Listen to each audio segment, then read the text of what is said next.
Hi grade 6 students, welcome to a new science lecture video, and before we start a new lesson, let's go for a review about compounds. As you know, everything around us is made of matter and elements are the building blocks of matter. When elements combine, they form compounds, and there are three different types of compounds. The first one is the acids. An example of acids is the acetic acid found in vinegar, and this is the formula of the acetic acid. In one molecule of acetic acid, there are 2 atoms of carbon, 4 atoms of hydrogen, and 2 atoms of oxygen. In one molecule of acetic acid, there are 3 different types of elements. This means that this is a compound. Another example of acids is the hydrochloric acid. In one molecule of hydrochloric acid, you will find 1 atom of hydrogen and 1 atom of chlorine. So there are 2 different types of elements. This is also a compound.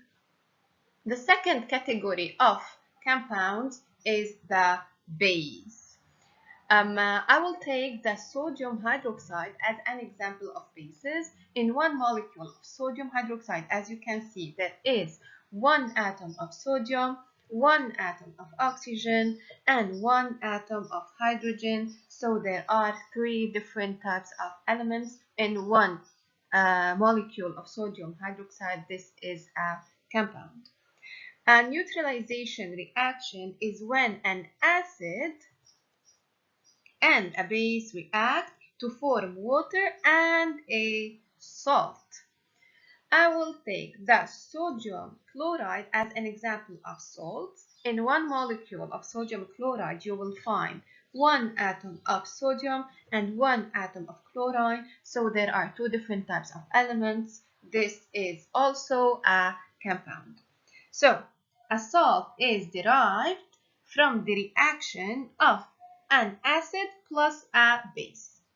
Okay, this is the general equation of the neutralization reaction. When acids and bases react, you will have a salt and a water as a result.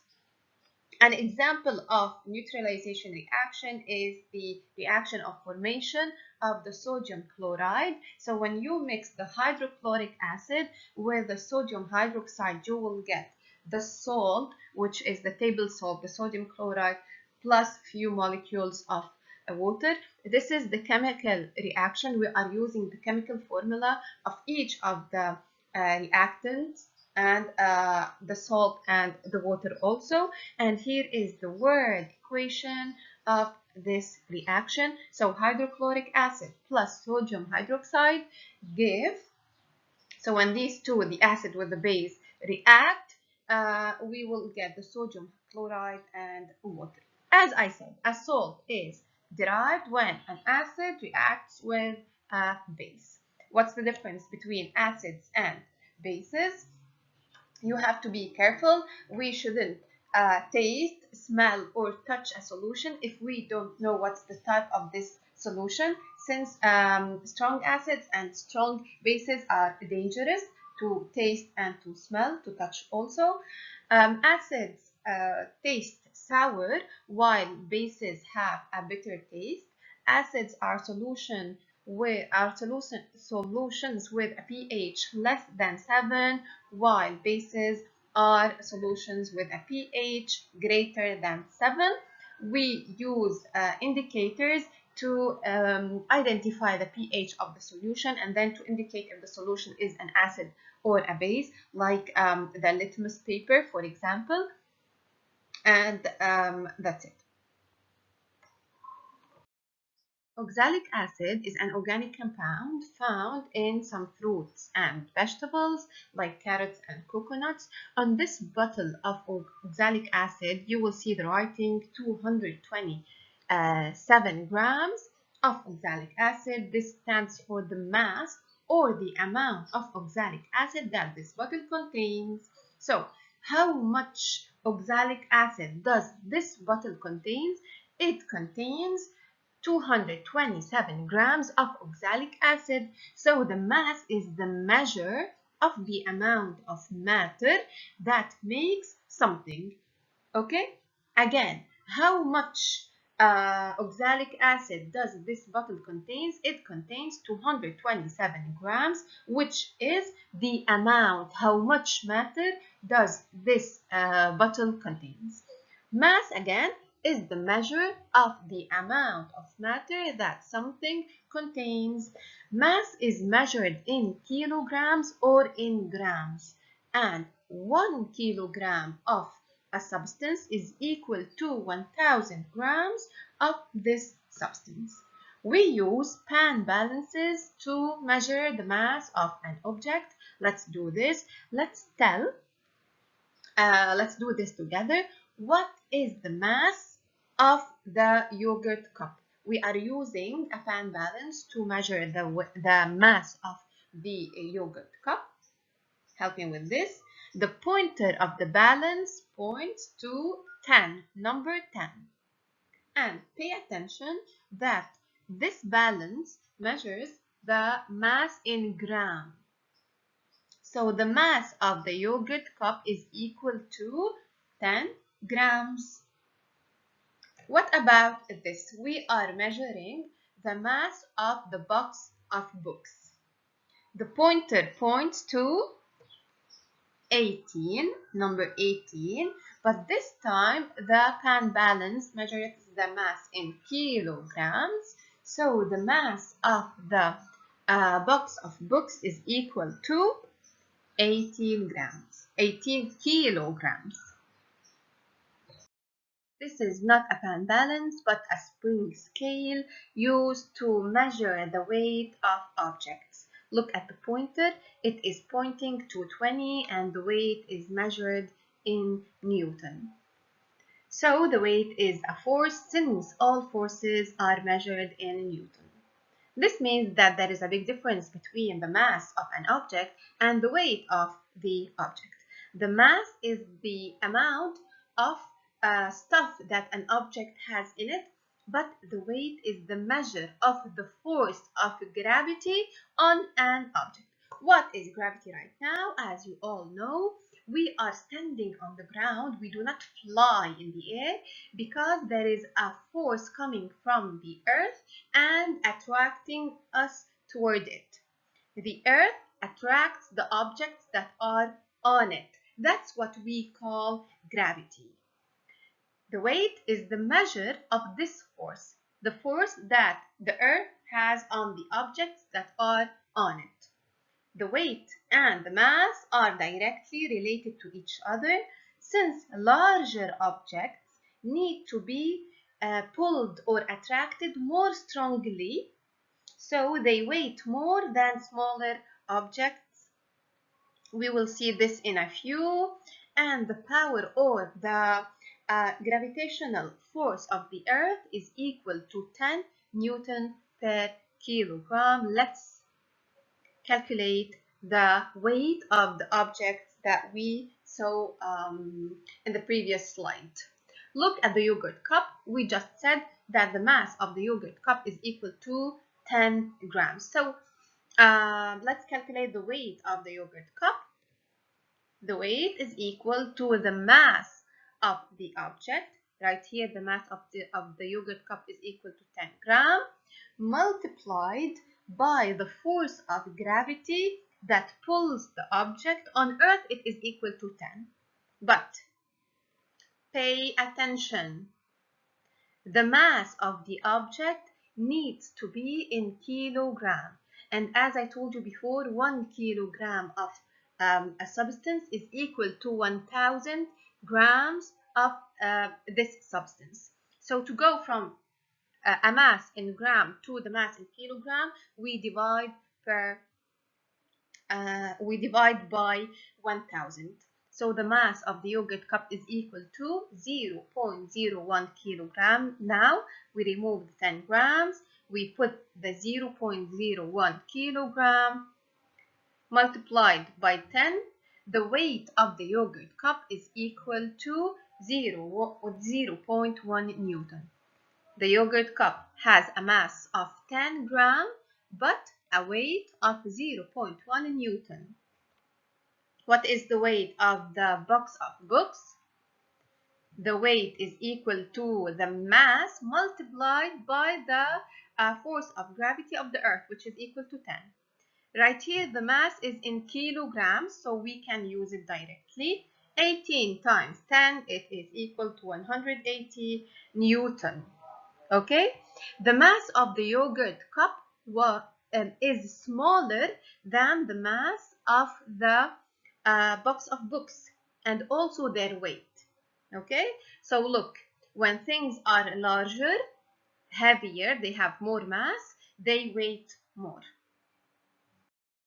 So what are we talking about in this lesson? We are talking about the force of gravity. What's gravity? It is the power or the force of attraction that objects have on each other.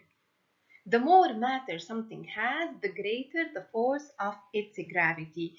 The Earth has a force of gravity equal to 10 Newton per kilogram. So the gravity is the gravitational pull that objects has on other objects. Is the force of gravity the same everywhere? Let's see. On Earth, this boy has a mass of 70 kilograms. The mass is the amount of stuff that an object has in it. What about the weight of the boy? Help me to calculate it.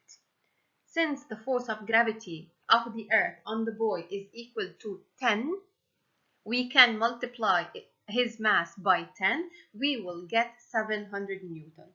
So the weight of the boy is equal to his mass multiplied by the gravity. 70 multiplied by 10, we will get 700 Newton. This is on Earth. In the outer space, the boy is still the same.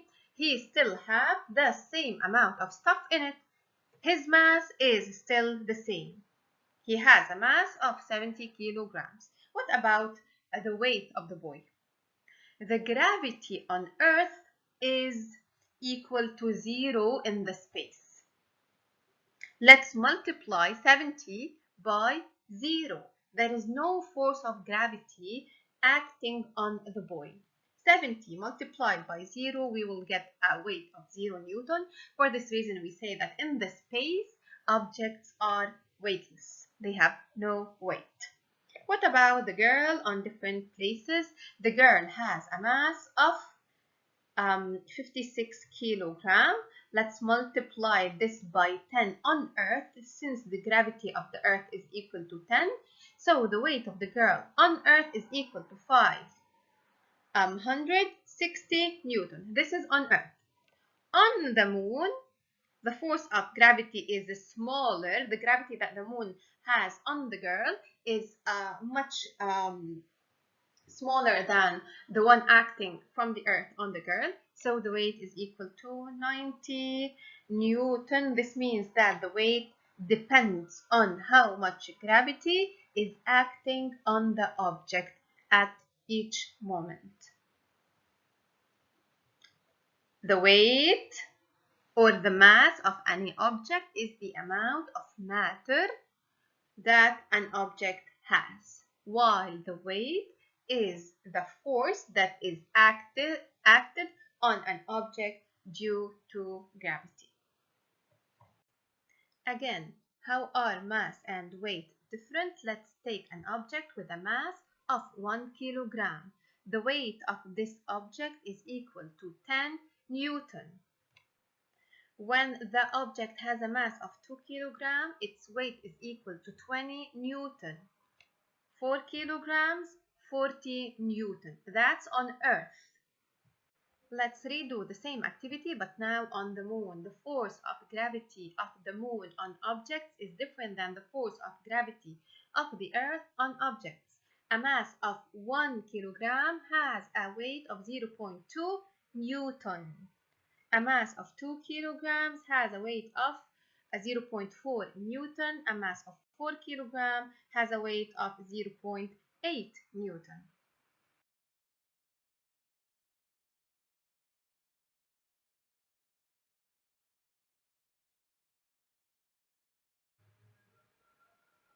The weight of an object is a force expressed in Newton. It is also defined as the force of gravity acting on the object according to the place of this object. Weight must not be confused with the mass of an object. The mass of an object on the moon remains the same as its mass on Earth, but its weight gets less because the gravity on the moon is less than on the Earth. The force of gravity is the force of the Earth pulling objects toward it. Forces are always a push or a pull. When there is a force, this means that there is an object pushing another object or an object pulling another object. When do we say that there is a force? What are the three signs of a force? Let's see. Look at the boy right here. The boy changed the direction of the ball. The ball was moving in a direction. When the boy hits the ball, it changes its direction. So when you see something changing its direction, you can say that there is a force acting on this thing. When there is an object that is stopped from moving. Look at the boy right here. He stopped the ball from moving. So we can say that there is a force. When this is the opposite of the one before. When you move an object, so the object was not moving, the boy is making a force on the block to move it.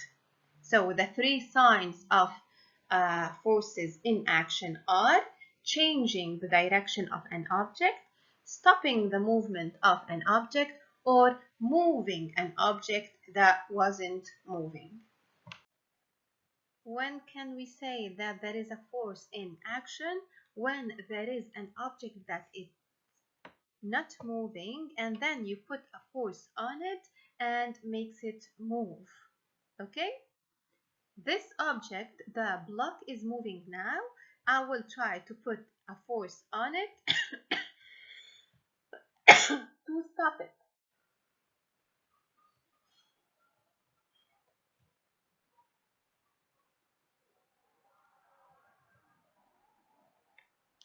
What are the different signs of forces in action again?